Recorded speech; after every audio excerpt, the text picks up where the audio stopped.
Hello students. इससे पहले की क्लासेस में हमने सेकेंड पेपर भारत में समाज,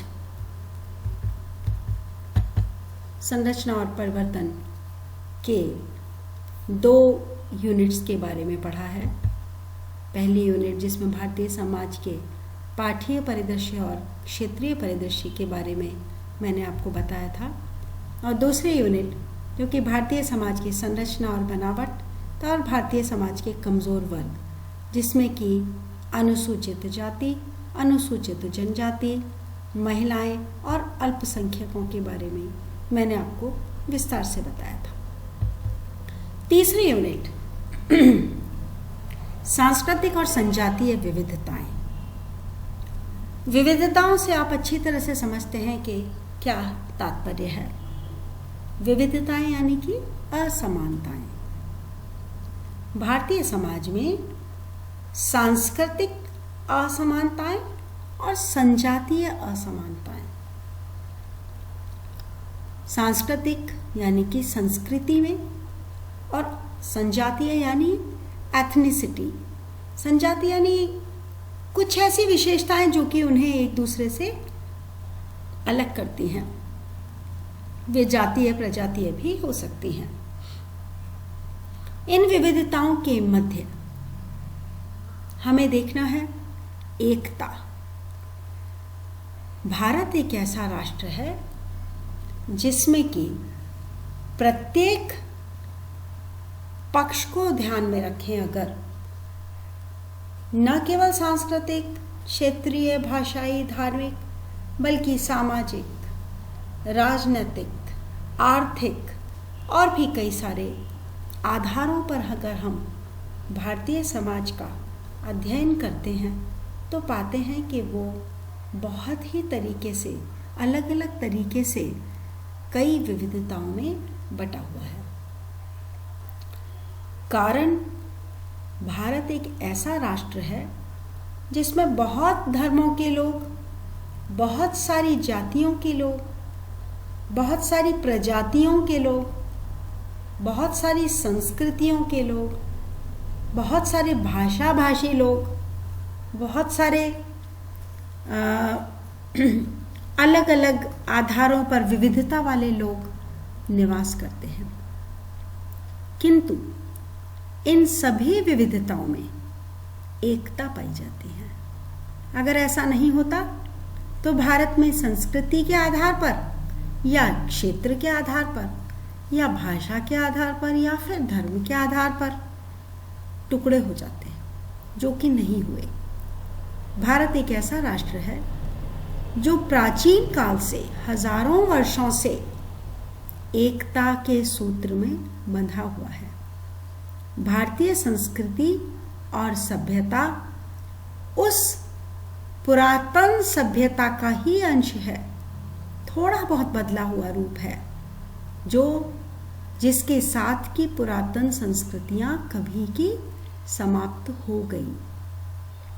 मेसोपोटामिया की, रोम की, मिस्र की सभ्यताएं कभी की खत्म हो गई, लेकिन भारतीय सभ्यता और संस्कृति अक्षुण्ण है, जो कभी ना खत्म हुई है और ना ही कभी पूरी तरह से बर्बाद हुई है। देखा जाए तो भारतीय संस्कृति थोड़े बहुत परिवर्तन के साथ, वे परिवर्तन भी समय समय पर अनेक युगों के, मध्य युग, अंग्रेजी युग, वैदिक युग में होने वाले कुछ कुछ परिवर्तनों के साथ अभी तक भी विद्यमान है। यदि हम सांस्कृतिक विविधता की बात करें तो आप पाएंगे कि दक्षिण की संस्कृति उत्तर की संस्कृति से पूर्णतः भिन्न है। वहाँ के विवाह के रीति रिवाज, वहाँ के जन्म के रीति रिवाज, वहाँ का खान पान, वहाँ का पहनावा, वहाँ के जेवर, आभूषण, वहाँ की बहुत विश्वास, आचार विचार, जीवन शैली, जो भी देखें, उत्तर की दक्षिण से भिन्न है, पूर्व की पश्चिम से भिन्न है, पूर्व की दक्षिण से, उत्तर की पश्चिम से, सब आपस में भिन्न है। संस्कृति के आधार पर अगर हम देखें तो बहुत ही थोड़ी दूरी के बाद ही संस्कृति में बदलाव आने लगता है। इसी तरह क्षेत्रीय विविधता की बात करें, यदि हम देखेंगे तो पाएंगे कि भारत में क्षेत्रीय आधार पर विभाजन है। कैसे? यह राजस्थानी है, ये राजस्थानी में भी ये मेवाड़ी है, ये मारवाड़ी है, ये हाड़ौती है, ये ढूंढानी है, ये वागड़ी है। इसी तरह से ये बिहारी या ये बंगाली या ये मराठी है, यह कन्नड़ है, कर्नाटक का है, या ये गुजराती है। तो ये क्षेत्रीय आधार पर अलग अलग विविधता पाई जाती है, भेद पाए जाते हैं, भिन्नता पाई जाती है और उनमें अलग अलग विशेषताएं भी पाई जाती हैं। किंतु क्षेत्रीय विविधता होने के बाद भी इनमें एकता पाई जाती है। तभी एक राज्य के लोग दूसरे राज्य के लोगों से, एक क्षेत्र के लोग दूसरे क्षेत्र के लोगों से दुश्मनी नहीं रखते, वे एक दूसरे के पूरक हैं। भाषाई एकता और विविधता। भाषा के बारे में आप जानते हैं, कहा जाता है कि 20 कोस 5 कोस पे पानी बदले और 20 कोस पे वाणी। 20 कोस कितना होता है आप जानते हैं, बहुत ही कम, लेकिन 20 कोस होते ही भाषा में परिवर्तन आने लग जाता है। कुछ शब्दों के प्रयोग में, कुछ बोलने के तरीके के प्रयोग में थोड़ा थोड़ा बदलाव आने लगता है और वह बदलाव एक खास व्यवस्था में जाकर के, खास क्षेत्र में जाकर के पूरी तरह से आ जाता है। आप अपने आसपास के क्षेत्रों को भी अगर देखोगे तो पाओगे कि जैसे जैसे गांव किसी दूसरे क्षेत्र की ओर बढ़ते जाते हैं, उनकी भाषाओं में बदलाव आता जाता है। भाषाई विविधता बहुत अधिक पाई जाती है भारत में। यहाँ तक कि केवल जो मान्यता प्राप्त भाषाएं हैं, उनके अलावा भी हम देखें तो क्षेत्रों में प्रचलित उपभाषाएं, स्थानीय भाषाएं, लोक भाषाएं इतनी अधिक हैं कि विविधता भाषा के आधार पर बहुत अधिक देखने को मिलती है।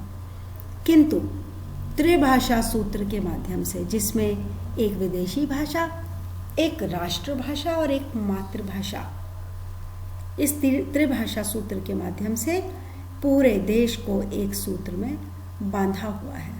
भाषा को लेकर के विभिन्न क्षेत्रों में या भाषा भाषी समूहों में किसी प्रकार का कोई विरोध नहीं है, कोई संकट नहीं है। इसीलिए भाषाई विविधता में एकता पाई जाती है।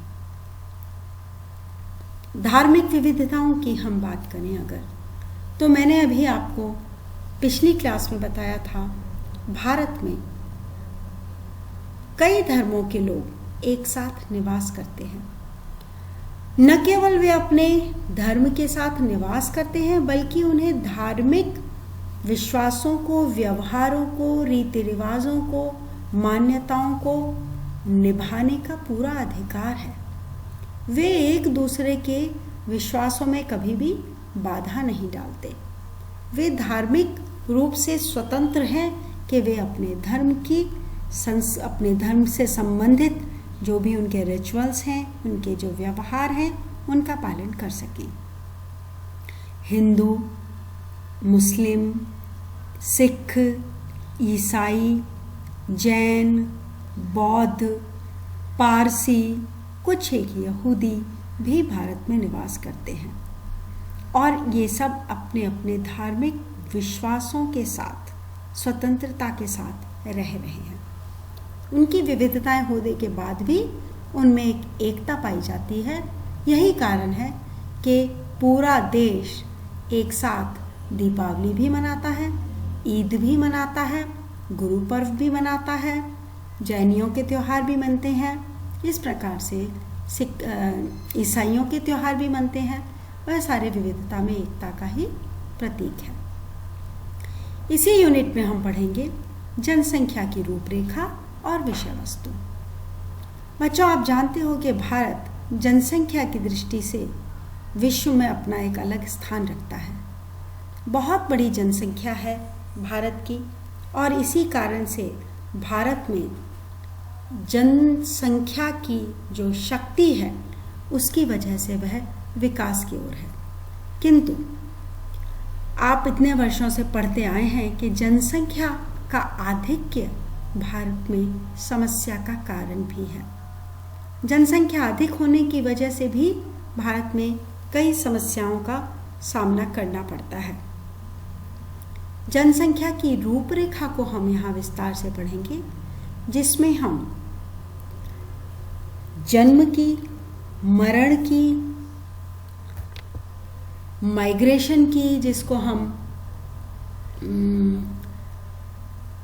माइग्रेशन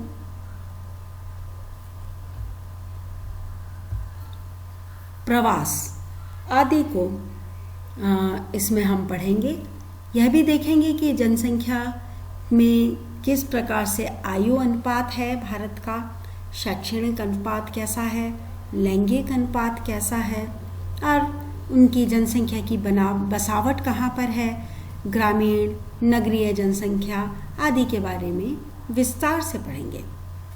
इसी के साथ जनसंख्या विस्फोट की समस्या के बारे में अध्ययन करेंगे।